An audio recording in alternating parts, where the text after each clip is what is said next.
रक्षा करता है। नमस्कार।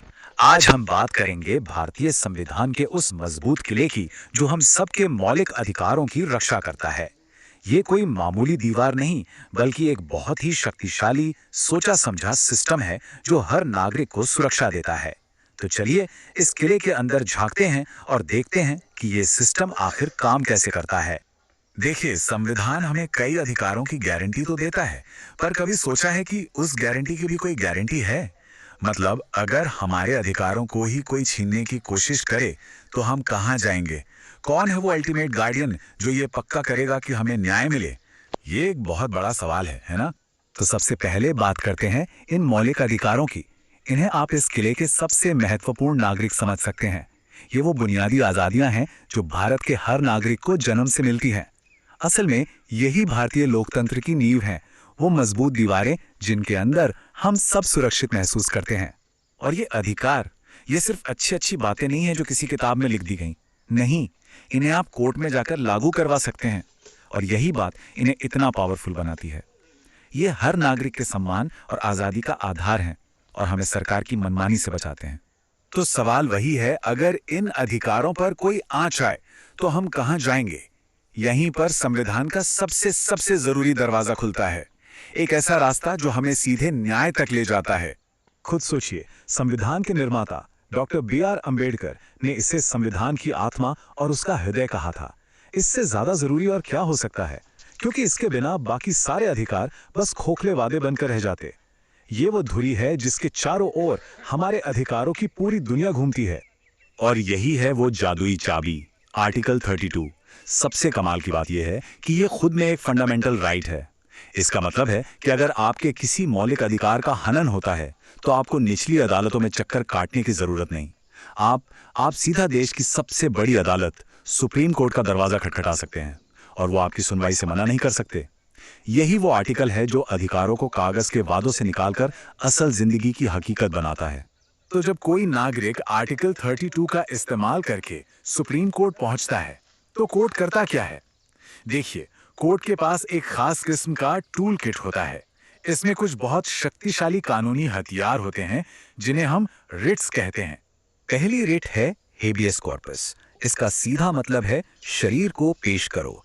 सोचिए, किसी को गैर कानूनी तरीके से हिरासत में ले लिया गया है और परिवार को पता ही नहीं कि वो कहाँ है। ऐसे में ये रिट एक जीवन रक्षक है। कोर्ट सीधा आदेश देगा, उस व्यक्ति को, चाहे वो जिंदा हो या मुर्दा, हमारे सामने पेश करो। ये व्यक्तिगत आजादी का सबसे बड़ा रक्षक है। दूसरी है मेंडामिस, जिसका मतलब है हम आदेश देते हैं।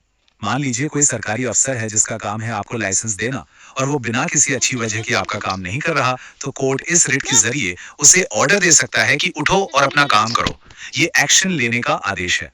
फिर आता है प्रोहिबिशन। ये एक तरह का स्टॉप ऑर्डर या रेड लाइट सिग्नल है। अगर कोई निचली अदालत अपने दायरे से बाहर जाकर किसी केस की सुनवाई कर रही है जो उसका काम ही नहीं है, तो ऊपरी अदालत उसे तुरंत रोक सकती है और कह सकती है, रुक जाओ, ये तुम्हारा अधिकार क्षेत्र नहीं है। अब सर्शियोरारी जो है वो प्रोहिबिशन से एक कदम आगे है।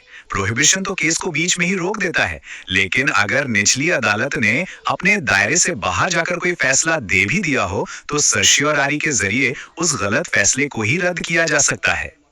और आखिरी है क्वो वारंटो। इसका सीधा सा मतलब है किस हक से या आपकी अथॉरिटी क्या है।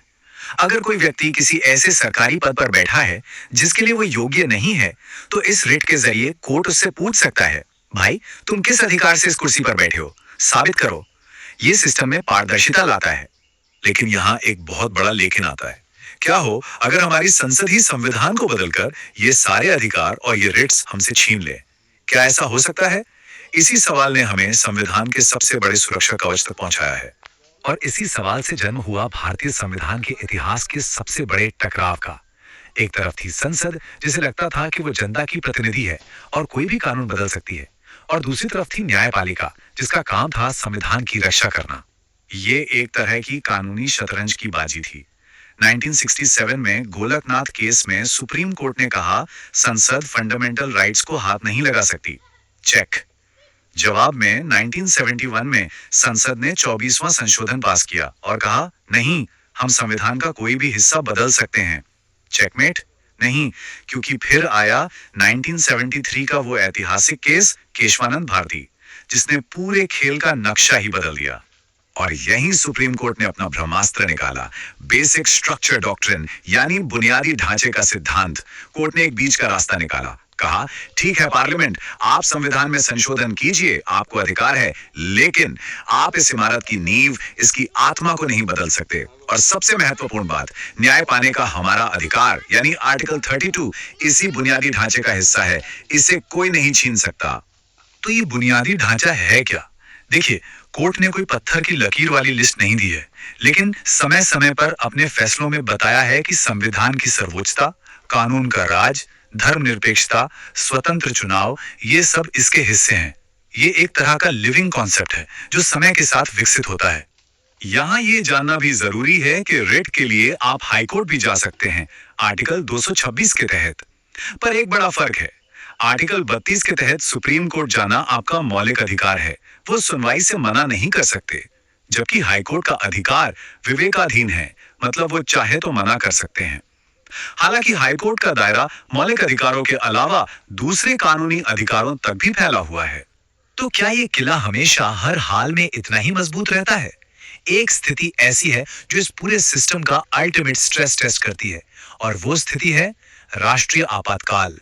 देखिए कितना बड़ा फर्क है।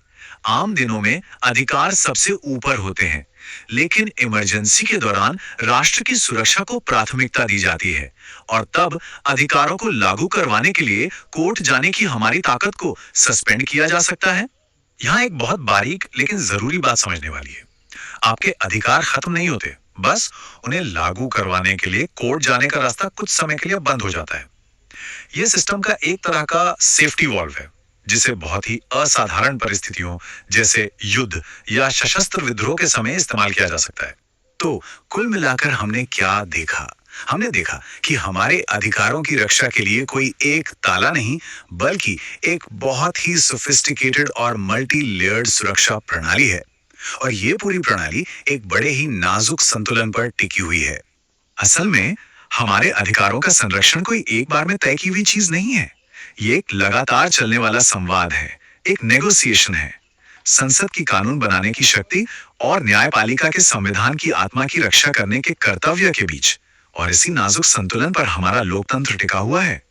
और आखिर में हम आपको इसी एक बड़े सवाल के साथ छोड़कर जा रहे हैं। एक लोकतंत्र में आखिरी आवाज किसकी होनी चाहिए? लोगों द्वारा चुनी गई संसद की, या फिर उस संविधान की जो हर सरकार के आने जाने से परे है और जो समय की कसौटी पर खरा उतरा है? इस पर सोचिएगा जरूर।